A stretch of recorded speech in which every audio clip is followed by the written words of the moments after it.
మనసారా ఆశీర్వదిస్తుంటే చాలు ఈ జన్మ, ఇది పూర్వజన్మ సుకృతం, ఎప్పుడో చేసుకున్న పుణ్యఫలం, మా అమ్మానాన్నలు వాళ్ళకి జన్మించేందుకు వాళ్ళు చేసిన పుణ్యఫలం నాకు ఈ విధంగా సంక్రమించిందంటూ నేను నిజంగా మనసు స్పందించి అలా భావిస్తాను. అదే మీ ముందు ఉంచుతున్నాను.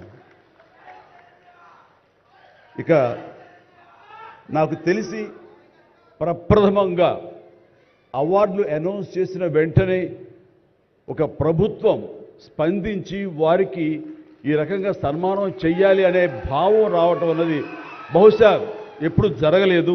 ఇదే మొట్టమొదటిసారి జరిగింది. దానికి ప్రధానమైన కారణం యువకులు, డైనమిక్ లీడర్ మన ముఖ్యమంత్రి రేవంత్ రెడ్డి గారు, అలాగే వాళ్ళ సహచర మంత్రి వర్యులు వీళ్ళందరూ ఒక్కడిగా అనుకుని స్పందించిన మనసుతోటి మన వాళ్ళని మనం గౌరవించుకోకపోతే ఎలాగ గౌరవించుకోవాలి అంటూ అన్నది నిజంగా చెప్తాను. సభాముఖంగా వారికి నా హృదయపూర్వక ధన్యవాదాలు తెలియజేస్తాను.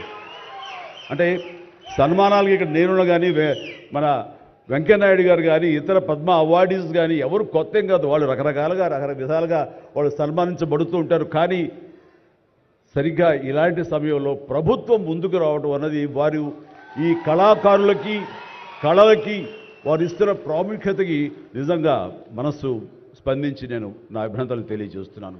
ఇందులో భాగంగా నిన్న మొన్న ముఖ్యమంత్రి గారు అనౌన్స్ చేశారు. ఇక్కడ నంది అవార్డ్స్ అనేవి ఒకప్పుడు ఇస్తూ వచ్చాము. నంది అవార్డ్స్ అనేది తర్వాత అదేదో గత చరిత్రలాగా అయిపోయి మాకు అందరికీ చిన్న డిసప్పాయింట్మెంట్ ఉంది అటు ఇరు రాష్ట్రాల్లో కూడా.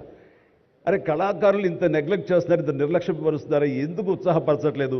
అది పెద్ద గొప్ప విషయం కూడా కాదు అది. అండ్ అది ఇస్తే కనుక చాలామంది చాలా ఉత్సాహం ఉంటుంది. ఆ ప్రోత్సాహంతో మరింత ముందుకెళ్తారు.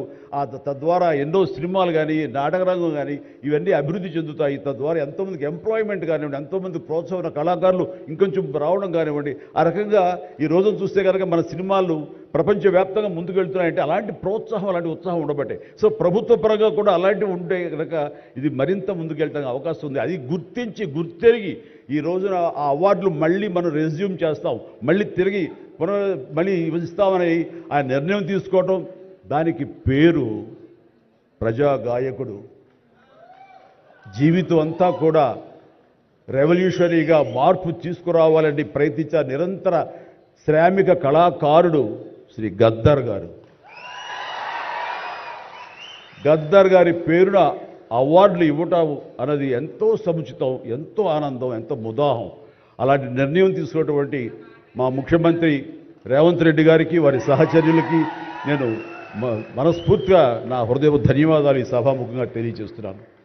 అండ్ ఇక్కడ నాకు ఈ అవార్డు రావడం ఆనందం, కానీ ఆనందం మరింతగా ఉండటానికి కారణం మేము చిన్నప్పటి నుంచి ఎంతో అభిమానించి ఆయన చూసుకుని ఇన్స్పైర్ అయ్యాం. వారే స్టూడెంట్ లీడర్గా ఉండి జయాంధ్ర కోసం అప్పట్లో స్టీల్ ప్లాంట్ కోసంగా ప్రయత్నం చేసినటువంటి వెంకయ్య నాయుడు గారు. ఆయన వైజాగ్